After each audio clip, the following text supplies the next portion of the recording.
Então tá bom. Vamos progredir para o próximo assunto. Hashes são a primeira primitiva criptográfica que a gente vai usar.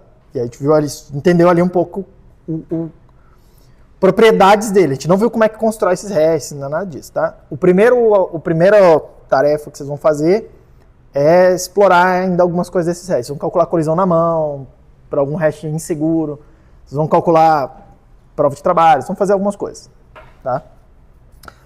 Segunda tarefa que vocês vão fazer tem a ver com assinaturas digitais. Então, agora eu quero caminhar no sentido de construir assinaturas digitais, e eu não quero construir de qualquer jeito. Tem várias construções de assinaturas digitais. Eu quero construir sistemas que são baseados em curvas elípticas. Vocês estão vendo meu mouse aí, né? Tá meio apagadinho. Mas enfim, eu quero construir sistemas que são baseados em curvas elípticas. Isso é uma construção bem específica, tá? Que é o que usa em Bitcoin, que é o que usa em... Eu acho que eu não conheço nenhuma criptomoeda que não use criptografia baseada em curva elíptica, tá? Eles podem usar outras curvas, mas todo mundo faz conceitualmente a mesma coisa. Por isso que eu vou explicar como é que eles funcionam, tá? Só que assinaturas digitais já são primitivas construídas em cima de uma outra primitiva, que é essa que eu estou chamando de pontos nessa curva elíptica. Eu preciso construir esse objeto, é um objeto matemático, tá? E curva é uma curva mesmo. Pensa num plano, tem uma linha lá, tem um conjunto de pontos, e esse conjunto de pontos é o que eu vou chamar de curva, tá?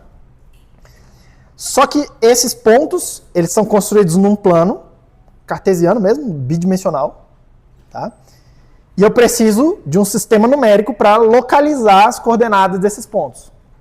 E o sistema numérico que eu vou usar para isso é o que eu vou chamar de campos finitos. Eu poderia usar vários outros sistemas numéricos. Podia usar números inteiros, números reais, podia fazer o que a gente está acostumado, tá? O problema é que o que a gente está acostumado não me dá propriedades que eu gostaria de ter para poder construir, que eu vou precisar para construir lá no final as assinaturas. Que é ter um problema, que a gente vai chamar de... Eu preciso de um problema de log discreto. E eu vou definir um pouco melhor o que significa isso, tá? Eu acho que hoje aqui eu já tenho uma definição um pouco melhor do que significa isso. Hoje aqui eu já vou falar o que significa isso. Mas esse problema vai aparecer com uma roupagem diferente em sistemas diferentes. E aí, eu preciso que esse problema esteja bem definido e que ele seja difícil de resolver no corpo numérico que a gente for usar. Tranquilo? É isso que eu vou tentar fazer. Qual é o problema de outras coisas que a gente está mais acostumado? Números inteiros, números reais, que estão, entre aspas, bem comportados. O problema de log, de inverter alguma função, é muito fácil. Eu tenho um algoritmo, esse é um algoritmo eficiente. Eu preciso achar um sistema numérico que inverter alguma função seja muito difícil. E vocês vão ver que é multiplicar número. Eu preciso conseguir multiplicar e a divisão tem que ser assim, um terror. Tá? É esse que tem que ser a questão. Mas vamos lá. Hoje eu quero falar de campos finitos. Isso vai me dar uma noção de números, tá? Vamos voltar aqui a algumas coisas de números inteiros e estabelecer alguma notação. É isso que eu quero fazer hoje com vocês, porque eu vou precisar dessa notação. Tudo que eu vou trabalhar são números inteiros, tá? Então, A é um número inteiro, B é um número inteiro, Q é um número inteiro e R é um número inteiro. E o que eu estou afirmando para vocês é que eu posso escrever qualquer número inteiro nesse formato de B vezes B, que é um número inteiro, vezes um outro inteiro, mais um certo R. E eu vou dar nome. Eu vou dar nome de quociente para esse Q, de resto da divisão para esse R. Por isso que eu vou usar assim, tudo bem? Eu sempre posso escrever qualquer número com combinações desses outros aí. Números inteiros, tá? Então eu vou definir o que é A dividido por B, divisão inteira. A é um número inteiro, B é um número inteiro. Q tem que ser um número inteiro também. Tá? Essa divisão tem que ser fechada. Eu vou dizer que é esse número Q. Que é o que a gente está acostumado a fazer, tá? Tipo, 2 dividido por 3 é... Deixa eu voltar aqui para o meu caderno. 2 dividido por 3. 2 dividido por 3... Aliás, essa divisão não é boa. Ao contrário. 3 dividido por 2.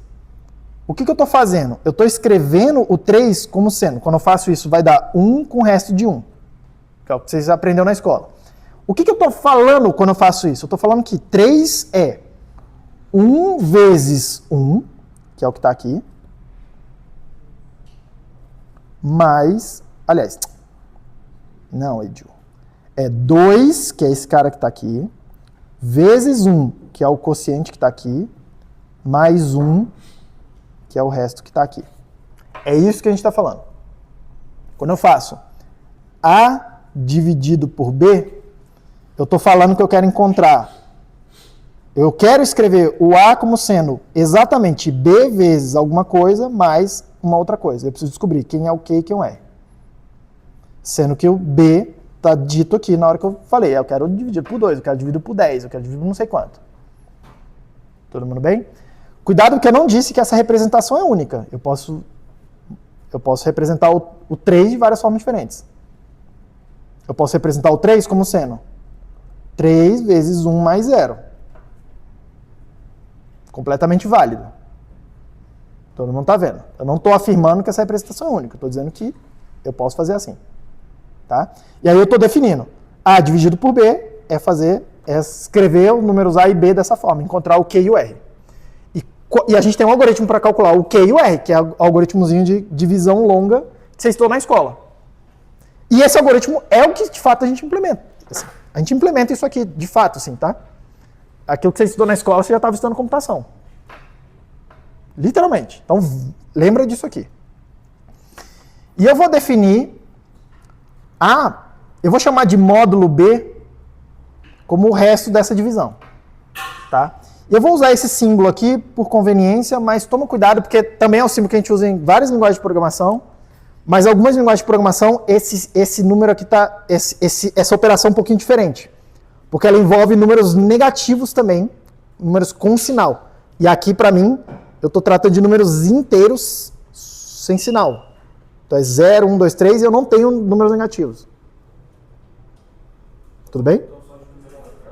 Número natural, isso eu estava procurando na minha mente aqui. Cara, como é que é o nome desse conjunto? Números naturais, isso. Tá? Eu só estou tratando de números naturais aqui. Que é os inteiros, os inteiros positivos com 0. Todo mundo ok? Notação, tá? Ainda, eu vou dizer que B divide A, B barrinha A quer dizer B divide A se A puder ser escrito como B vezes um quociente mais resto 0.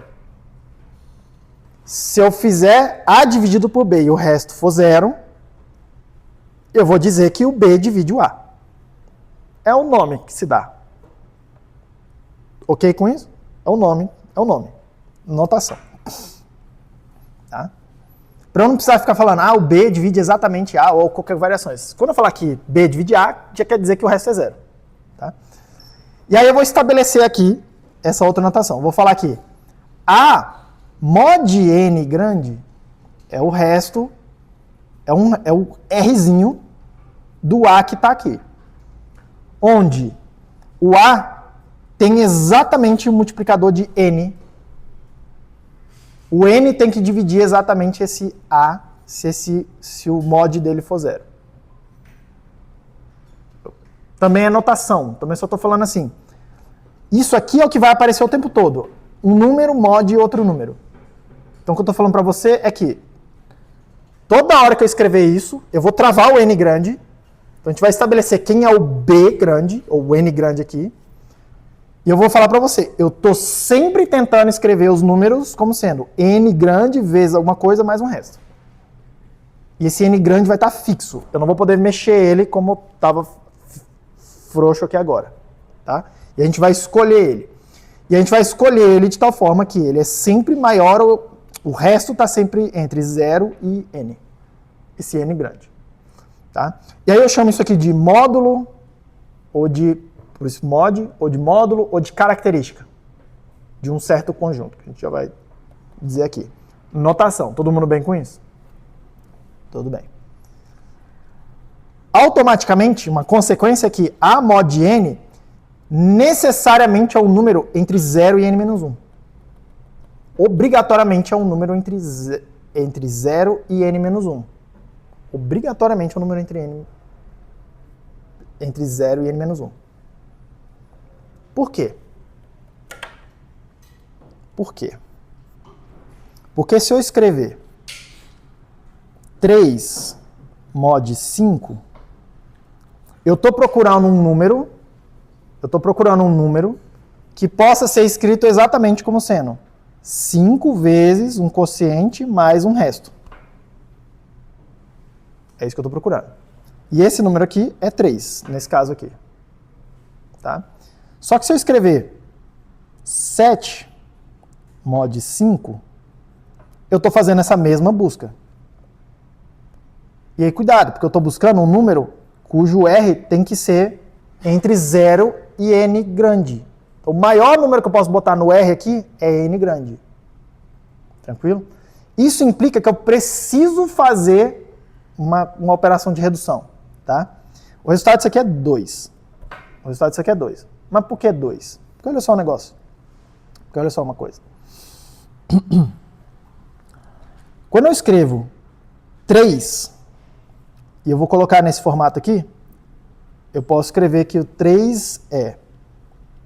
Aliás, o 3 mod 5...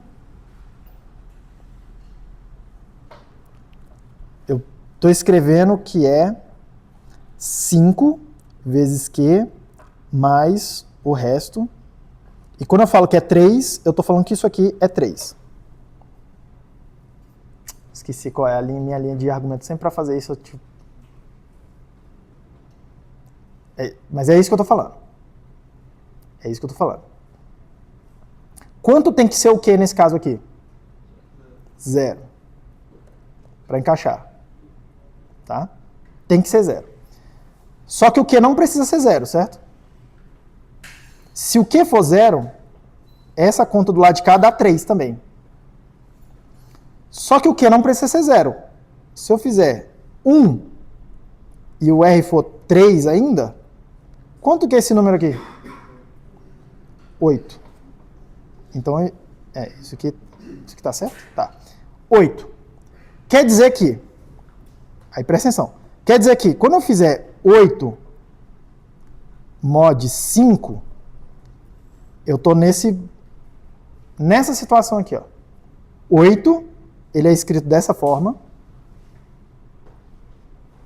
Tem que ser escrito dessa forma.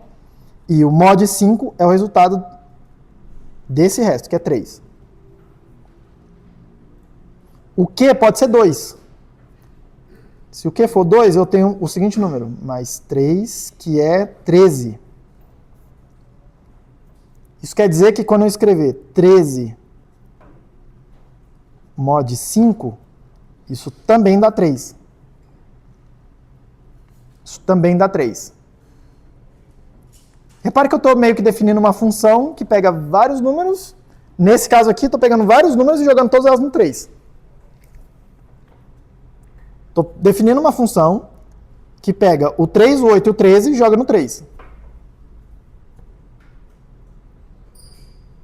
E ela aceita meio que qualquer número, tá? Porque eu posso botar, em princípio, qualquer número aqui. Tem infinitos números aqui, tem infinitas entradas nessa função. Todo mundo ok com isso? E aí, isso aqui vai me dando meio que uma regrinha para eu ir calculando esses mods meio que entre aspas de cabeça e um pouquinho mais rápido, tá? Porque como que eu sei que 13 mod 5 é 3? Em princípio, o que eu preciso fazer? Eu preciso calcular o resto da divisão por 5. Então eu faço 13, divide por 3. Aí você aprendeu na escola. Esse número não é bom porque ele é primo, mas esse você aprendeu na escola. Pega 1, 1 não é divisível por 3. Então é 0. Pega o próximo, 13. 13 dividido por 3 dá 9, 12. Então é 4. É 4? Não era para ser dividido por 5, não? É. Eu que estou com a cafeína baixa. Por 5. Então 13, não sei o que, deu 0, deu 2. Que é esse 2 que está aqui. 2 vezes 5 dá 10. Deu 3. 3 não divide mais 5. Esse aqui é o resto. Então, em princípio, você teria que fazer essa operação. Certo? Só que tem um outro caminho que você pode fazer. Você pode fazer 13 menos 5. 13 menos 5 é esse cara aqui, ó. E repare, menos 5 te leva para o mesmo lugar, ó, que você acabou de ver. Por quê? O que eu estou fazendo? Quando eu somo ou subtraio o n grande, eu só estou mudando o quê? Eu só estou mudando esse cara aqui, ó. Eu não estou mudando o R. Então eu posso ir subtraindo n lá o 5, até chegar num número que esse aqui é menor do que n. Eu não preciso fazer mais nada. Por quê? Porque quando isso aqui acontecer, eu sei que o meu Q é 0 e o resto é o número, já é o próprio número. E ao contrário também, a mesma coisa. Posso ir andando para cá, se for conveniente andar para cá, somando n, até chegar no lugar que eu quero, ou subtraindo n até chegar no lugar que eu quero. Então você pode fazer isso para não precisar fazer esse algoritmo aqui, ó. Todo mundo bem com isso? Beleza. Então volta aqui. Seguindo então. Eu vou dizer que A igual a B mod N implica que N divide B menos A. Que é o que eu acabei de fazer agora com vocês aqui, falando, eu posso subtrair o A, subtrair o N e tal, não sei o que, ficar andando para lá e para cá. É isso que está escrito aí. E a gente já usa esse sistema, o grande exemplo é o relógio. A gente usa esse sistema no mundo prático, tá? Fora de criptografia. O relógio funciona assim. O relógio, sim. O sistema que a gente usa para o relógio funciona assim, tá? Tem um conjunto que vai do 1 ao 12,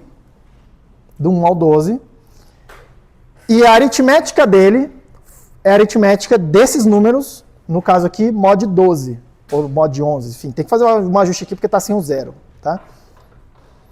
Mas uma aritmética de um conjunto de 12, e todos os meus números de horas que eu faço operações estão sempre nesse conjunto que tem 12 elementos, de 1 a 12, tá?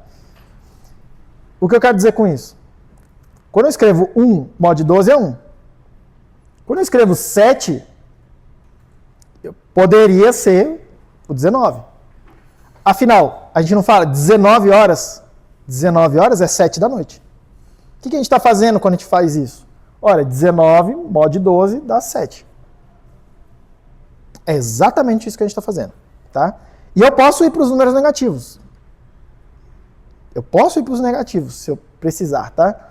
Quer dizer que o menos 8, mod 12, é 4. Naquela linha de que eu posso somar 12 no menos 8, vai para o 4. O 4 já está entre 0 e n, no caso aqui n é 12. Opa, esse é o resultado. Posso andar para lá e para cá. Todo mundo ok? E do mesmo jeito que eu posso somar horas aqui, ó, que é somar esses números aqui em cima do relógio e subtrair, eu vou poder fazer isso nesses conjuntos numéricos. Tá? Que eu defini assim. De tal forma que eu posso fazer o seguinte, ó. Imagina que agora mesmo são 1 hora, 1 da tarde. São 1 da tarde. Daqui a, eu vou acabar, imagina que, sei lá, daqui a 7 horas, eu vou somando, vou andando, né? Somar e andar. 1, 2, 3, 4, 5, 6, 7, 8, óbvio. Tranquilo? Mas, 3 horas atrás, que hora era? 1, 2, 3. 10 horas. E aí, nesse sistema aqui, que é do relógio, 1 menos 3 é 10. Vou repetir. Nesse sistema desse relógio aqui, que é o que a gente faz corriqueiramente, né? Entre aspas. 1 menos 3 não é menos 2. Nesse sistema aqui, 1 menos 3 é 10. Todo mundo ok? Aí, obviamente, para não dar confusão, na maioria das vezes eu nem vou, fazer a anotação desse jeito aqui. Eu não vou nem indicar em qual conjunto eu tô, tá? Mas, para ficar um pouco mais preciso, isso aqui é 1 mod 12 menos 3 mod 12 é igual a 10 mod 12.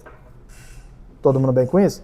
Só que esse 12, ou esse n, pra gente vai estar sempre pré-definido, e aí eu vou sempre partir do pressuposto que todas as operações são mod dentro desse conjunto.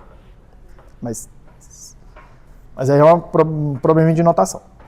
Todo mundo bem com isso? Todo mundo bem com isso? Beleza. E aí, duas coisas aqui, duas propriedades.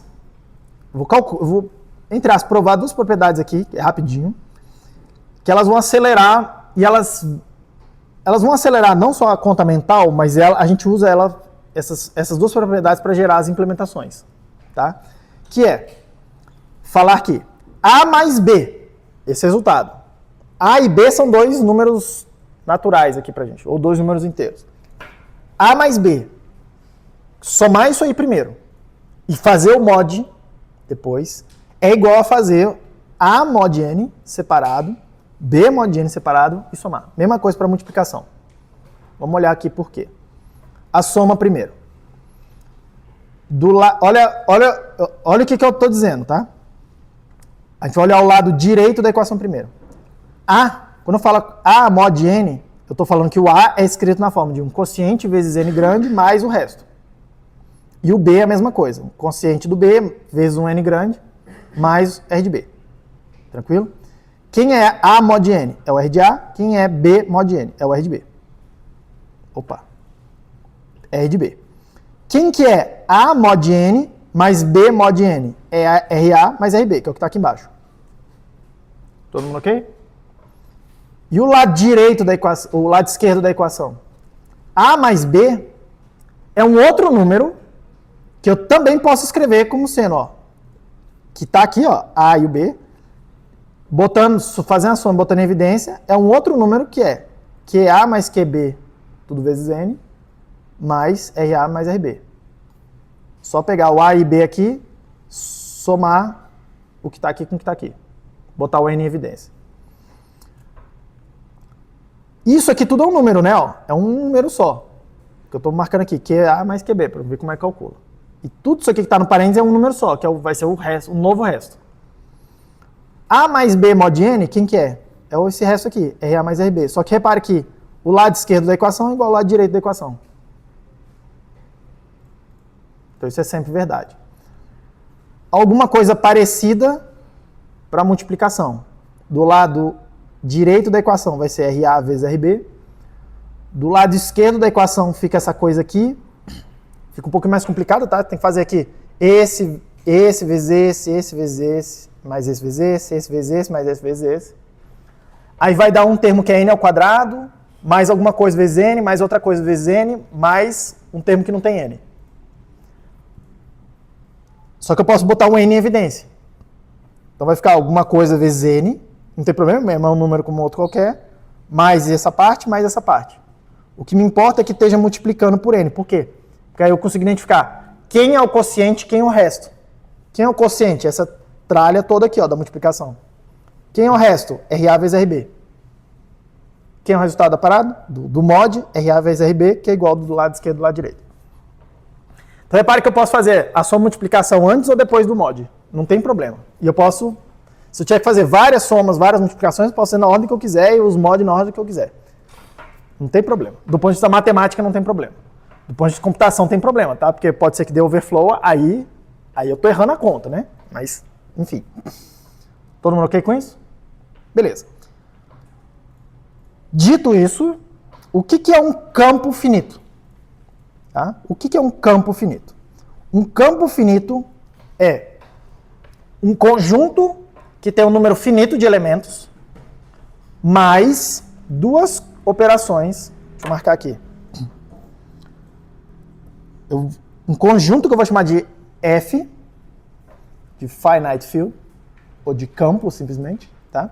Mas para mim todos os campos vão ser finitos já aqui no que eu vou fazer. É um conjunto com N elementos, sei lá quantos, mas finito, no meu caso. E esse conjunto eu consigo definir duas operações. Uma operação que eu vou chamar de mais e uma operação que eu vou chamar de vezes. Uma operação de somar, uma operação de multiplicar, tá? A operação de soma e de subtração, elas têm que ser fechadas. E aqui estão as propriedades que tem que atender, tá? Tem uns errinhos no meu slide aqui, mas vamos lendo aqui.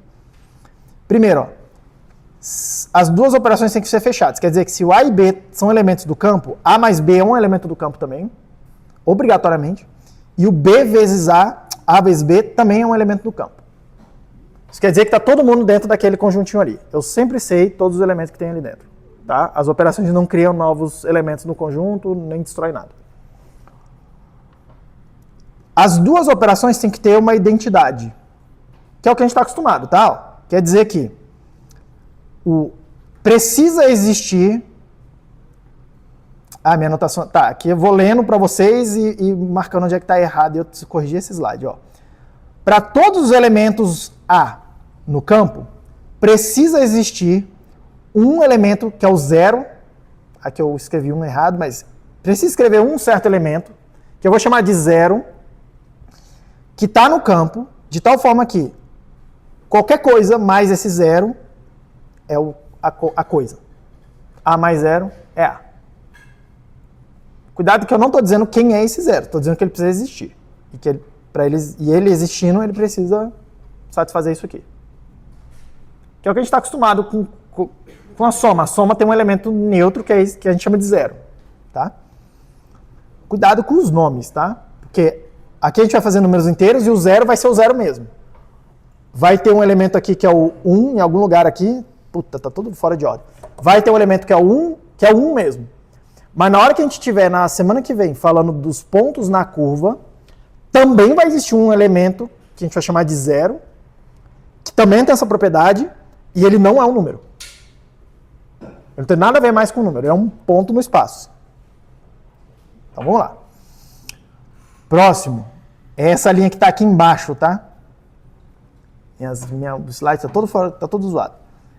Para todo A no F, excluindo o 0, precisa existir um elemento que eu vou chamar de 1, de tal forma que A vezes 1 é A. Então estou dizendo que para multiplicação tem uma coisa que eu estou chamando de 1, e esse 1 é o elemento neutro, é a identidade. Próximo.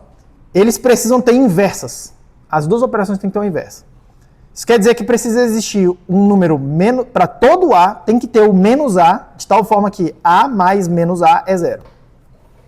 Agora, cuidado, porque esse menos A não quer dizer que são números negativos. Estou dizendo que é o nome dele. Tem um elemento lá, ele necessariamente tem que ter o menos ele. E é o nome um do outro. De tal forma que a soma dos dois dá 0. Todo mundo ok? Parece fazer algum sentido? Tá. A gente já vai ver uma construção, tá? Mesma coisa, tem que ter uma inversa multiplicativa. Todos os números menos todos os elementos, não são números, todos os elementos, exceto o 0, tem que ter uma inversa, que eu vou chamar de A elevado a menos 1. Ou 1 sobre A. Às vezes eu vou usar 1 sobre A, mas tecnicamente A elevado a menos 1. De tal forma que A vezes o A elevado a menos 1 tem que dar 1. Próxima coisa. As duas operações têm que ser associativas. Quer dizer que A mais B depois mais C tem que ser igual a fazer B mais C depois A. Ou a ordem não importa. Mesma coisa para multiplicação. Aliás, a associatividade da multiplicação é o chuveirinho aqui que a gente está acostumado. Aliás, está errado aqui. Aqui é a associativa da multiplicação. A vezes B depois vezes C tem que ser igual a B vezes C depois A. A ordem não importa. E aí, por fim, tem que ter a última regra aqui, que é a distributividade, é a que conecta o mais com o vezes. Que repare que elas eram independentes, né? Até agora. E aí tem uma regra que conecta as duas juntas, que fala das duas ao mesmo tempo, que é a distributividade. Está falando o seguinte, A vezes B mais C tem que ser igual a AB mais AC. Que é o chuveirinho que a gente está acostumado. É o chuveirinho, né? A vezes B, A vezes C. Ou a volta, que é botar em evidência, que é olhar que tem AB mais AC e falar, o A é comum, então eu posso tirar e botar em evidência. Que é voltar, é ir para a esquerda nessa coisa. Professor, não tem nenhuma novidade aí. Isso aqui a gente faz todo dia, né? Então, tá todo mundo bem com isso, certo? Qualquer conjunto que satisfaça isso, a gente vai chamar de campo. Qualquer conjunto que satisfaça isso aqui a gente vai chamar de campo. Então, tem vários campos que vocês já conhecem. Os números inteiros são campos, os números reais são campos, os números complexos são campos, os números racionais são campos. Tem outras coisas que são campos que também fazem isso aqui, só que eles são mais estranhos, tá? São um pouco mais estranhos. Por exemplo, polinômios, você pode construir um campo a partir de polinômios. É bastante útil em criptografia. A gente não vai fazer, mas é bastante útil. Eu consigo definir tudo. Eu consigo definir A e B polinômios. Eu consigo definir um certo polinômio como sendo um zero, um certo polinômio como sendo um, e todas as propriedades aqui atendem. Não é quaisquer polinômios. Tem que construir de uma forma específica. Tá? Mas várias coisas são campos. O que a gente vai chamar de campo finito? Quando o número de elementos no F é finito. Porque repare, os números reais têm infinitos elementos. Todos esses campos que a gente está meio que acostumado têm infinitos elementos. Aqui a gente vai usar um campo com conjunto finito de elementos, em vez de infinito de elementos. Todo mundo ok com isso? Tá bom. Eu vou virar aqui para alguns experimentos, tá? Mas o que eu fiz aqui, depois eu passo o código para vocês também. Eu fui lá em Python, codei essa parada, onde o meu conjunto numérico são os conjuntos de números inteiros mod um certo n. E eu posso escolher esse n. Todo mundo bem com isso? Então, se o meu n é 12, o meu conjunto é o conjunto dos números 0, 1, 2, 3, 4, 5, 6, 7, 8, 9, 10, 11. Tem 12 elementos. Se eu escolher o n 37, é o conjunto de todos os números de 0 a 36. Tem 37 elementos. Todo mundo bem com isso? Quem é a soma é A mais B mod n que eu escolhi. Quem é a multiplicação? A vezes B mod n. Foi isso que eu codei. Tudo bem? Tá bom. Primeira coisa, então, vamos olhar.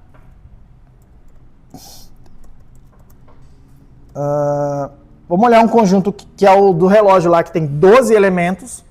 E aí eu vou fazer a tabela de soma, pode ser? Que é todos os números com todos os números e somar é o que está aqui dentro da tabela. Então, o que é esse elemento aqui? Ó? Vocês estão vendo meu mouse? Melhor apontar. Dá para ver meu mouse? Ou tá muito ruim? É porque eu marcar assim não fica visível ali no slide para vocês, ali na tela para vocês. Tá, mas olha lá. Melhor eu apontar daqui. O que é esse zero que está aqui? É 0 mais 0. O que é esse 6 que está aqui? É 4 mais 2. Dá 6. Tudo bem? O que é esse 1 que está aqui? Ó? Esse 1 que está aqui é 8 mais 5. Dá 1. Porque 8 mais 5 dá 13. 13 mod 2. 13 mod 2 dá resto 1. Está sobrando 1 se você subtrair 12. Todo mundo entendeu o que está escrito aqui? Pergunta. Com relação à propriedade da soma, tem algum problema nessa tabela? Lembra, a soma, o resultado da soma tem que ser os elementos, só pode ter elementos do conjunto. Tem algum aí que não é elemento do conjunto? De 0 a 11? Tá tudo bem, né? Tá bom. Segunda coisa da soma. Tem que ter um elemento que eu chamei de 0. Tem que ter um elemento que eu chamei de 0. E que para todos os caras aí dentro, alguma coisa mais 0 tem que dar a mesma coisa. Tá atendendo? Ó, eu posso travar a linha do 0 e ver. 0 mais 0 é 0, mais 1. 1 mais 0 é 1. 2 mais 0 é 2. Tá certinho aqui, não tá? Então, o 0 tá atendendo. Tem que ser distributivo. Perdão, a gente não olhou a multiplicação. Tem que ser associativo. É A mais B que eu estou fazendo. A mais B e aí B mais A e não sei o que, vai estar tudo certo já aqui. Na tabela não dá para ver, mas no código lá você consegue checar isso. Então, aparentemente está tudo certo, né? Tá bom. E se eu olhar a tabela de multiplicação? A mesma coisa, só que aí dentro tem as multiplicações. Vamos ver se a multiplicação está ok. Se ela está atendendo ao critério do campo. Para eu falar, isso aqui é de fato um campo ou não é um campo. Tá? Para esse n específico aí. Primeira coisa, os elementos aí da tabela tem que ser todos, só pode ter números entre 0 e 11, que são os elementos do conjunto. Tem algum aí que está fora? Não. Tá tudo bem. Segunda coisa, a multiplicação, exceto o 0, todo mundo tem que ter uma inversa. E tem que existir uma identidade. Vamos olhar a identidade primeiro, que é mais fácil. A identidade aqui, no caso, eu chamei de 1. Então vamos olhar o 1. Quer dizer que 1 vezes qualquer coisa tem que dar a coisa. Olha a linha do 1. 0 vezes 1 dá 0. 1 vezes 1 dá 1. 2 vezes 1 dá 2. Tá certinho, não tá? A linha do 1 aqui, ó, a identidade. Beleza. A próxima coisa é a inversa. Todo mundo tem que ter uma inversa. Esse aí, onde é que tem problema? Você já falou que não, é porque você já viu o problema. Onde é que está o problema? No 2? Aonde? Qual 2? Aponta para mim. Hã? 0, 2, 4, 6. Nessa linha não tem o quê? Não tem inversa. Não tem inversa. Como é que eu saberia que tem inversa aqui? O produto tem que ser igual a 1. Quer dizer que nessa linha, 2 vezes alguma coisa tem que dar 1. E essa alguma coisa tem que estar aí nessa linha. Porque todos os elementos, tirando 0, tem que ter uma inversa. Então quer dizer que quando eu multiplicar 2 vezes a inversa dele, tem que dar 1. E ela tem que estar nessa linha, né? Cadê o 1 nessa linha aqui? Não tem. Então o 2 não tem inversa. Nesse conjunto aqui, do jeito que eu estou fazendo. O 2 não tem inversa. Tem mais alguém que tem problema? Isso aqui já quebrou, tá? Todos os valores que o GCD é diferente de 1 e 12. Hã? Todos os valores que o GCD... Você já sacou a regra, é isso aí mesmo. Todos os valores que o GCD é o máximo denominador comum. Todos eles que baterem aqui que não for 12, ou todos os números aqui ó, que dividem 12, que é para usar a nomenclatura que a gente estabeleceu, todos os números aqui que dividem n não tem inversa. Ó. O 3 divide 12, não tem inversa. O 4 divide 12, não tem inversa. O 5 não divide 12. O 5 não divide 12. Tem a inversa. Olha ele aqui, o 1 aqui, ó. E ele é único, tá vendo que ele é único? Ó? Tá certinho esse aqui. Oi? O 8 não divide. Olha lá, não tem inversa. Todo mundo tá vendo o problema? Opa! Isso aqui já dá uma indicação para mim, tá? Vocês provavelmente não vão se lembrar do nome, mas tem um nome. O 5 não divide o 12. Como que a gente chama o 5 e o 12? Coprimos. O que é o número primo? Ele só é divisível por 1 e por ele mesmo. E o que é o como é que quando que dois números são coprimos? O GCD deles é 1. É isso aí mesmo. Que aí é assim que a gente implementa, inclusive, algumas coisas. A gente vai lá e calcula o GCD. Tranquilo? Ou, de outra, para usar a nomenclatura, quando um número não divide o outro. Tranquilo? Quando ele não divide o outro, a gente vai dizer que eles são coprimos. Então, no caso aqui, o 5 não divide o 12. No caso, é o módulo que é o tamanho do conjunto. 5 não divide o 12. Aí tá tudo bem. Só que, pô, esse negócio do primo é o que tá quebrando aqui, né? Onde foi, entre aspas, primo, deu certo. Onde não foi, deu errado. O que eu poderia pensar, então? Para consertar isso aí? Tentar fazer uma parada que todos eles são números primos. Todos com todos, né? Como que é o nome disso? Como que eu faço isso? Hã? Usa o módulo primo. Por quê? Porque um número primo é coprimo de todo mundo. Então repare, quando eu escolhi o n igual a 12, eu não formei um campo finito. Porque eu defini uma soma, uma multiplicação, mas você pode tentar de vários outros jeitos. Você vai ver que você não consegue fazer uma parada bem comportada que atende aos propriedades que eu tô querendo para falar que é um field. Tá? E para que servem essas propriedades? As propriedades servem para poder resolver equações. É isso que a gente faz quando está resolvendo equações, tá? É chuveirinho, é botar em evidência, é fazer a coisa em qualquer ordem. É isso que a gente está fazendo, tá? É para isso que eu quero essa coisa bem comportada. Vamos botar o número primo então? 11. 11 é primo. Pode ser? Tabela de soma do conjunto com 11 elementos. Todo mundo bem, tudo certinho. Você vai ver, vai checar aí. Olha lá, fiz a de multiplicação. É esse aqui. Da soma está aqui. Você vai ver, ó, a linha do zero, o zero é o elemento neutro, todo mundo aqui dentro tem a sua inversa, né, que tem que ter o zero em todas as linhas, que quer dizer que tem uma inversa para cada um aditiva. Tranquilo? E cuidado, e presta atenção nisso, tá? Porque o que eu estou dizendo aqui é que 10 é o inverso de 1. E 1 é o inverso do 10. É o que esse zero está me falando. 10 menos 1 dá 0 nesse sistema. E ao contrário também. Todo mundo ok? E a multiplicação? A gente já viu que agora vai dar certo, né? Vamos lá. Ó. A linha do 1 tá bonitinha aqui, ó, para mostrar que o 1 é o elemento neutro.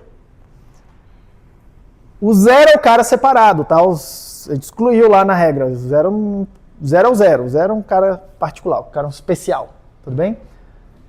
Tirando o 0, todas as linhas tem que ter um 1. 1 tá aqui, 1 tá aqui, e só tá aqui. O 1 tá aqui, o 1 tá aqui, o 1 tá aqui, o 1 tá aqui, tá aqui, tá aqui, aqui e aqui. Todos, o que isso quer dizer? Que todos os elementos aqui têm uma inversa multiplicativa. Quem é a inversa multiplicativa do 6? 2. Quer dizer o quê? Que nesse sistema aqui, 6 vezes 2 dá 1. Ou 6 dividido por 2. Aliás, isso não posso falar, né? Hã? Não entendi.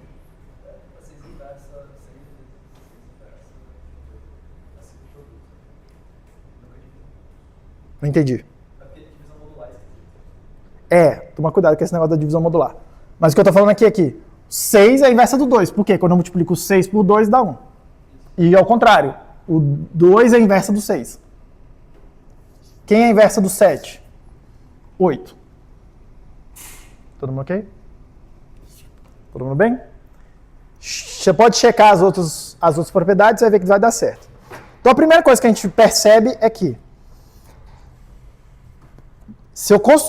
para eu construir um sistema desse aqui, isso não é uma prova, mas tem de fato um teorema sobre isso, tá?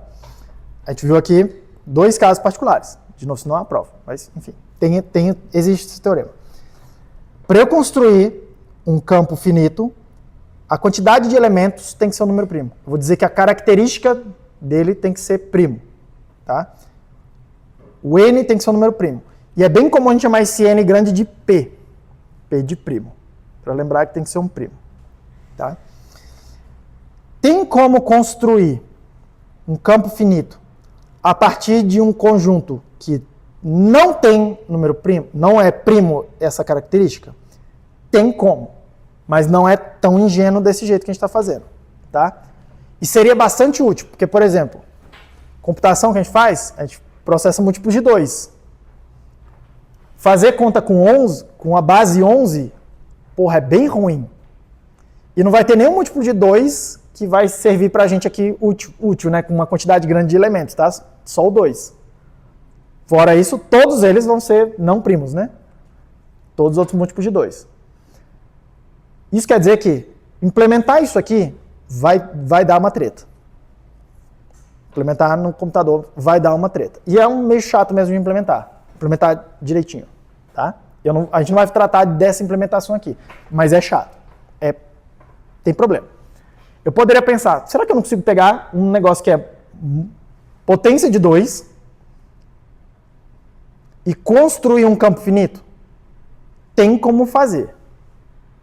Tá? Tem como fazer. Chama de Galois fields, né? Isso aqui já é um Galois field, mas a gente vai fazer o Galois field de 2 elevado a n, que não é um field em si, como a gente viu aqui agora, mas a gente consegue construir polinômios em cima desse cara que são, de fato, um campo. Aí a gente trabalha com esses polinômios.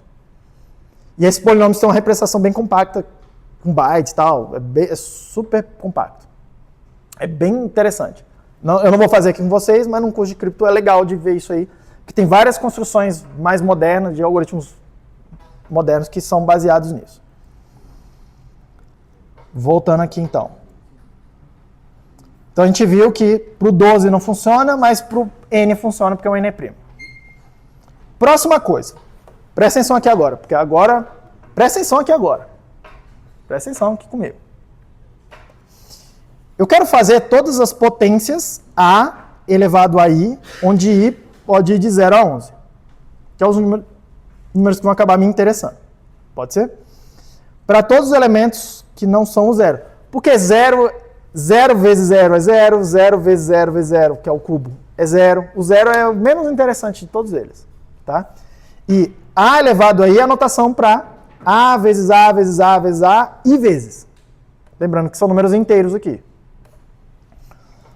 Tranquilo. Então vamos fazer esse aqui. Fio de 3. Eu estou fazendo para o mod 11. Tá? Aliás, vamos fazer mod 11 mesmo. Tá aqui. Então todos eles. Então o que eu fiz aqui? Eu peguei aqui, ó. 1. Aí eu fiz 1 vezes 1 vezes 1, que dá 1. Depois fiz 1 vezes 1 vezes 1, que é o cubo. 1 vezes 1 vezes 1 vezes 1 vezes 1. Fui fazendo isso. Só que aqui eu já fiz o programa de tal forma que quando começa a repetir, eu paro e deixo quieto. Por exemplo, é o caso do 1 aqui, ó. Porque fica um monte de 1. Aqui o que eu fiz? Eu fiz 2 elevado a 0, que é 1. 2 elevado a 1. 2 elevado a 2. 2 elevado ao cubo. Até aqui é o que a gente está acostumado, né? 8. Depois fiz 2 elevado à quarta, que é 16. Só que 16 mod 11 dá 5. Depois fiz 2 elevado à quinta, que eu sei lá quanto que dá, mod dá 10. E assim por diante. Todo mundo ok? Mesma coisa para o 3. Então eu fiz 3 elevado a 0, 3 elevado a 1, 3 elevado ao quadrado, 3 elevado ao cubo, 3 elevado à quinta, e aí virou 1 de novo. E quando vira 1 de novo, volta a repetir, né? É meio óbvio. Por isso que eu também não marquei mais aqui, tá? Porque eu devia ter deixado repetir para ficar claro esse processo que vai chegar a algum lugar e vai repetir. Tá? Pergunta aqui, vamos lá. Vamos olhar o que aconteceu quando eu fiz isso. Tá? Claramente tem alguns números que eu escolho como base que não geram todo o conjunto. O conjunto é de 0 a 11. Vocês estão vendo aqui? Por exemplo, ó, o 1 não gera todo o conjunto. O 3 não gera todo o conjunto. Se eu ficar repetindo aqui, o próximo aqui é 3 a 0, 3 a 1, 3 a 2, 3 ao cubo, 3 a quarta, 3 a quinta é 1, 3 a sexta é 3, 3 a sétima é 9 e fica repetindo, tá? Então não gera todos os números. O 4 não gera todos os números, o 5 não gera todos os números. Só que tem alguns números aí, alguns elementos que sim geram todos os elementos, com exceção do 0. Repara que o 0 nunca vai poder aparecer, né? Porque qualquer coisa vezes alguma coisa não tem como dar 0, tá? Então ele não vai poder. Preciso falar, vai gerar todos com exceção do 0. O 2 é um deles, ó. O 2 gerou todos os elementos do conjunto, com exceção do 0. O 6 gerou todos eles. O 7 gerou todos eles. Repara que nem precisa ser primo, ó. O 6 não é primo. Nesse caso não precisa ser primo. O 8 gerou todos eles. E não só isso. Aliás, guarde essa informação, tá? Eu vou dar nome para essas coisas. Para esses elementos que geram todos os outros elementos fazendo esse processo que eu fiz agora, eu vou chamar esses elementos de geradores. Eles são geradores desse campo. O que quer dizer isso? Quer dizer o seguinte. Eles vão agora, a partir desse momento, me dar uma noção de ordem. Qual é o primeiro, qual é o segundo, qual é o terceiro elemento. Porque olha uma coisa que eu falei para trás aqui, voltar no meu caderno. Vocês inferiram uma coisa que não era para inferir, que é o problema de usar números. Eu falei que tem que ter um conjunto de números. Conjunto não tem ordem. Conjunto é um saco que você joga as paradas lá. Tá lá. Conjunto de elementos, os elementos não têm uma noção de ordem, só pelo fato de ser um conjunto. Quando eu falei que tem que ter uma operação de mais e menos, vocês inferiram que vão ser números, e aí tem uma ordem convencional, que a gente está acostumado, que é o 0, 1, 2, blá, blá, blá. Mas em nenhum momento eu falei que tem uma ordem. E na hora que eu exigi as operações, essas operações, elas não implicam uma ordem. Não necessariamente. Elas só implicam uma relação. 2 elementos geram um terceiro, 2 elementos geram um terceiro, 2 elementos geram um terceiro. A gente que convenciona. Esse negócio de somar é andar para a direita, ou é andar para frente, ou é andar no sentido horário. A gente que convenciona. Mas essas operações não têm nada a ver com isso. Isso quer dizer que esse conjunto F, ele não tem ordem. Os elementos não têm uma ordem entre eles. E aí eu vou repetir. Vocês inferiram porque tem uma ordem convencional que a gente está acostumado. Mas em nenhum momento tem uma propriedade falando para mim aqui. Alguma coisa formal falando. Qual é a ordem? Como que é a ordem? Não, o 0 é o primeiro e depois é o 1. Por quê? Porque, sei lá, porque é assim, professor. Não é assim? Não tem motivo. Essa ordem é arbitrária. Só que pra gente a ordem vai ser relevante. Então eu preciso gerar uma noção de ordem. Qual é a ordem? Eu preciso ter um critério para falar, esse é o primeiro, esse é o segundo, esse é o terceiro. E isso vai impactar no que a gente vai fazer. Eu preciso sistematizar isso. Uma forma de sistematizar, sem ser pela convenção, é usando os próprios elementos do sistema e as próprias operações que eu acabei de definir. Eu não fiz nada aqui além de multiplicar os elementos que já estavam lá.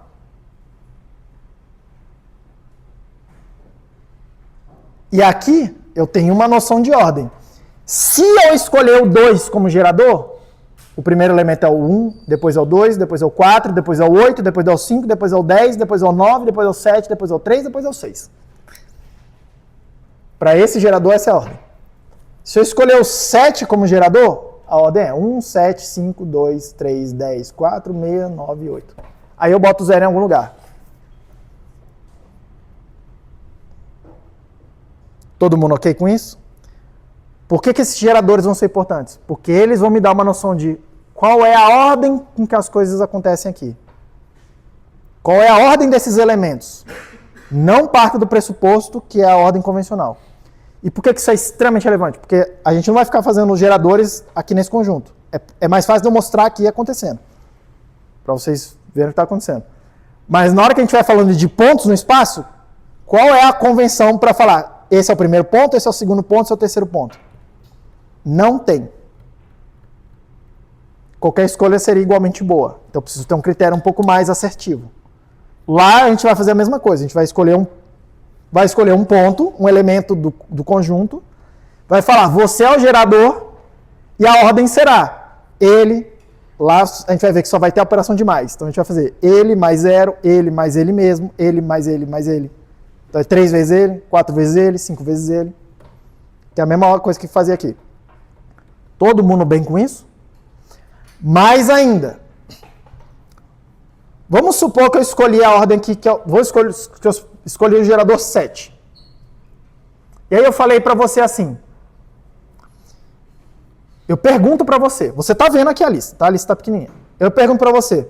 Qual é a posição do elemento 3 nessa lista? Você está vendo a lista aí. Você pode ir lá e falar, beleza, o 3 não é o primeiro, não é o segundo, não é o terceiro, não é o quarto. Ah, ele é o quinto.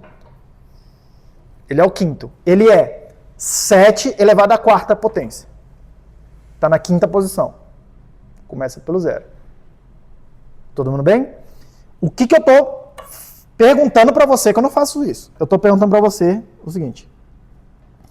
7 elevado a um número que está relacionado com a posição dele. Qual é o número que eu usei? 3, né? 3. Eu estou te perguntando, quem é o X? É a mesma pergunta que eu acabei de fazer ali. Se o 7 é o gerador, 7 é o gerador. Qual é a posição do número 3, a posição x? Qual a posição do número 3 na lista? Ah, ele é a quinta posição. Quer dizer que isso aqui, x é igual a 4. Começa a contar do zero. Eu quero que vocês percebam que essas duas perguntas são a mesma pergunta. Perguntar qual a posição nessa lista, perguntar qual é o valor daquele x ali, nessa equação. Todo mundo bem? E vocês concordam comigo que isso aqui é calcular o log de 7 elevado a x na base 7? Então eu estou te perguntando. Quem é o log na base 7 de 7x que dá 3? Tipo, eu estou te pedindo para resolver isso, né? Aliás. Não. Estou te falando que isso aqui vai ser log 7, 3. É isso que eu estou falando, né? Aliás, é isso que eu estou falando? A minha cafeína está muito baixa. Hã?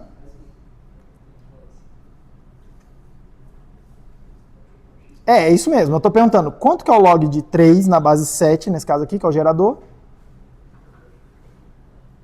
É a mesma coisa de perguntar quem é esse x aqui. Aliás, isso. Quem é esse x aqui? O resultado desse log é 4. Que é o que a gente concluiu aqui. Então, repara que fazer essa pergunta, calcular esse cara aqui, é calcular um logaritmo. Tá? Isso aqui é o que eu vou chamar de problema do log discreto. DLP. Discrete Log Problem. Calcular esse logaritmo aí. Nesse conjunto, com essas mais e vezes que a gente definiu. Isso aqui é o que eu vou chamar de problema do log discreto. E esse problema, eu quero que ele seja um problema intratável computacionalmente. Eu quero que isso aqui seja, na prática, impossível de fazer. Na prática. Sempre eu posso ficar testando, tá? De novo, mesma coisa que a gente viu com hashes. Eu posso ir lá e botar 7 elevado a 1. Calcular, porque eu sei calcular. E ver quanto que dá. 7 elevado a 2 e calcular. 7 elevado a 3 e calcular. Que basicamente é o que eu fiz aqui, enumerar a lista. Só que você já começa a se adiantar. O que eu vou fazer? Eu vou fazer esse conjunto ficar bem grande, para você não ser capaz de enumerar essa parada. E a posição da lista não pode ser a posição convencional, porque senão era fácil de falar, ah não, o número tal é a posição tal da lista. Tem que estar numa ordem meio bagunçada. Entre aspas, aleatória. Quem que vai me dar essa cara de misturar a parada? Escolher um gerador. Aí a escolha do gerador é que vai falar como que eu baguncei a parada. Só que isso tem que ser tudo determinístico, porque eu preciso conseguir fazer numa direção. Eu tenho que conseguir fazer rápido, na outra direção tem que ser difícil. Que é isso que vai gerar a segurança de todos os sistemas. Tudo que a gente vai fazer aqui de criptografia é fazer alguma construção que, beleza, para você forjar uma assinatura, você precisa, é a mesma coisa de resolver esse problema. Para você calcular uma chave privada a partir de uma pública, é uma instância de resolver esse problema. Tudo talvez seja uma expressão muito forte. Praticamente tudo que a gente vai fazer em criptografia, aqui nesse tipo de construção, é transformar alguma coisa num problema de log discreto. Pronto. E aí a gente vai assumir que esse problema de log discreto é difícil. A gente não tem nenhuma prova de que ele é difícil, tá? Para as construções que a gente vai fazer. A gente sabe alguns ataques. Eu vou mostrar aqui para você algumas coisas. Vou mostrar aqui agora algumas coisas. Não vou mostrar o algoritmo, mas eu vou dar o código e vocês leem depois. Tá? Tem alguns DLPs que são mais fáceis do que os outros. O que a gente está em busca é de um DLP suficientemente difícil. Tá? E aí, por que a gente vai usar curvas elípticas em vez de números inteiros? Eu podia usar esses conjuntos aqui, tá?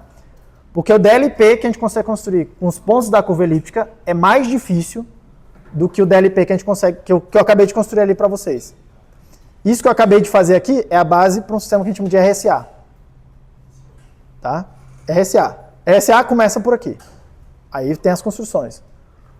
Só que as chaves na RSA elas precisam ser bem maiores, elas precisam ser grandes. Alguns kilobits para poder ser razoavelmente seguras.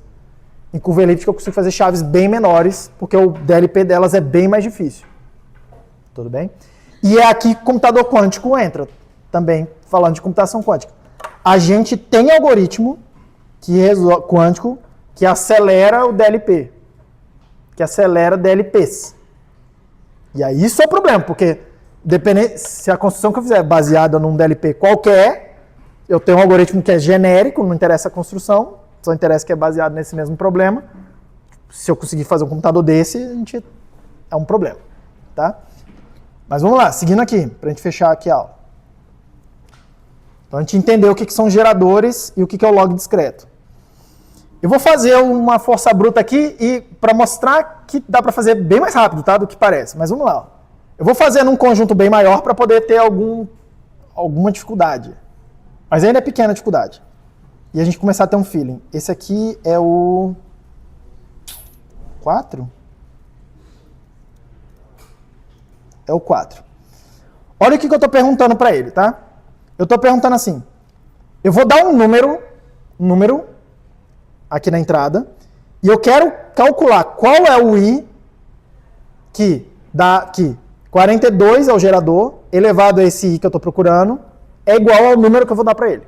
Eu estou pedindo para ele inverter esse log discreto, estou pedindo para ele calcular esse log, e eu estou dando um número arbitrário. Tá? Eu vou dar um número, sei lá, chuta um número aí, 11. Não, 11, sei lá, qualquer um aqui vai ser meio... Vai demorar um tempo aí. E aqui é bem naive, tá, o que eu fiz. É serial, é Python, assim... Não... Hã? Não, espero que não. Vai demorar alguns segundos aí, mas calma que eu vou impressioná-los. Eu vou deixar esse aí rolando um pouquinho. Eu devia ter deixado rolando já antes, mas... E falado enquanto isso, porque eu não sei quanto tempo vai demorar. Mas não é para demorar tanto, assim. Eu calibrei para ser um negócio ok. Mas eu não sei. Ó, ali esse algoritmo começou, tá? Ele está testando um por um. 1 não é, 2 não é, 3 não é, 4 não é. Já foi esse monte de valores aí. Devia ter escolhido o mais fácil. Porque eu sei de cabeça alguns que são mais fáceis. Tem um que é bem óbvio que é mais fácil. Qual que é mais fácil? Hã? O gerador é 42. Qual é o número mais fácil aí de... O 42. 42 eu vou resolver de primeiro. O 1 porque é o 1. O 1 é o mais... mas a gente sempre exclui o 0 da busca, mas... O 1 é o mais difícil, porque eu tenho que percorrer a lista inteira até chegar lá no final. O 1 é o mais difícil. Nesse caso aqui, né? Nesse caso aqui. Estou um pouco arrependido de ter escolhido esse número. Mas agora eu já casei com ele. Deixa eu ver. Pra gente ter uma estimativa de... É porque eu tô acabando meu tempo, né? Mas...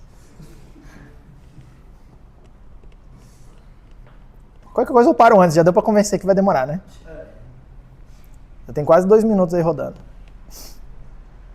Vou deixar mais 30 segundos, só pra ver. Hã? Tá, chegando no limite. Eu não esperava que eu fosse botar um número tão difícil. Aliás, tá chegando no limite. Aí, foi. Opa, foi. Então, encontrei. Ó, a pergunta que eu fiz para ele foi, eu sei qual é o gerador. E o gerador, em geral, é um parâmetro do criptosistema. Então, todo mundo vai saber que é um gerador. A gente vai ter que concordar com ele primeiro. Eu pedi, eu quero, qual é o número que, elevado ao gerador elevado a esse número, dá exatamente 11. Tá? Você viu aqui que demorou esse tempo todo, e é esse número aqui. Ponto. Tem alguns que são mais fáceis, tá? Por exemplo, o 42, como eu estou procurando na ordem, é o primeiro. Então, ele é o mais fácil. Não precisa de nada. Todo mundo bem. Então, repare que essa brute force aqui é na média, né? Você vai tentando, você vai achar o mais rápido, mais lento, tá? Mas na média, precisa de muita computação. Agora, tem coisas mais rápidas que você pode fazer. É o 5? Acho que é o 5.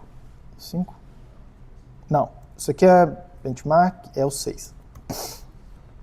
Esse aqui, eu implementei um outro algoritmo que faz essa busca bem mais rápido.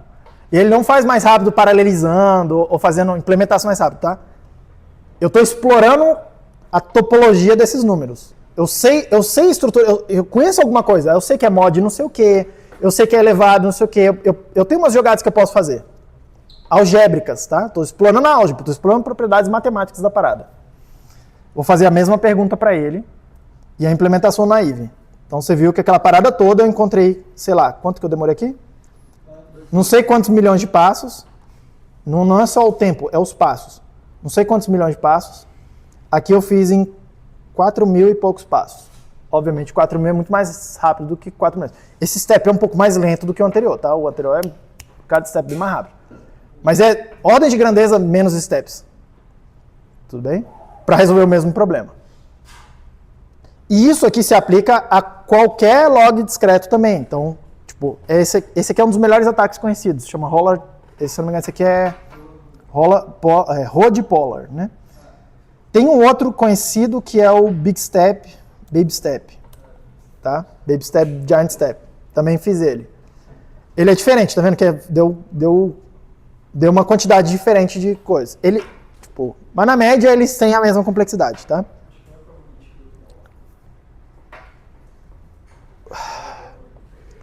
Os dois são meio probabilísticos, né? Mais ou menos. Enfim. Mas enfim, aqui não é para discutir detalhes dos ataques. Eu estou dizendo que esses daqui são meio que as melhores coisas que a gente pode fazer nesse aspecto. É bem mais rápido, como vocês estão vendo. Bem mais rápido, como vocês estão vendo. E eles é o que vão... eles e variações conhecidas deles é o que vão dar pra gente a complexidade que a gente precisa para calibrar quantos bits eu preciso num certo sistema. Tá? Então no RSA, como é que eu faço para saber, eu preciso de 128 bits de segurança. Então minha chave tem que ser 1.000 e tantos bits. Por quê? Porque o melhor ataque conhecido gera essa complexidade aqui. Aí a gente usa isso para calcular. No DLP lá da curva elíptica do Bitcoin, dos Ethereum, das outras chain tudo. Para uma 128 bits de segurança, que normalmente é o que a gente faz. Acho que todas as criptomoedas que eu já ouvi falar usam 128 bits de segurança. Para isso aí eu preciso de uma chave de 256 bits. Bem mais compacto. Tudo bem? Deixa eu ver se eu estou esquecendo alguma coisa. Blá, blá, blá. Benchmark, depois vocês podem olhar. Aqui era só para mostrar que a operação de divisão... desculpa. Eu tenho a operação de soma e de multiplicação.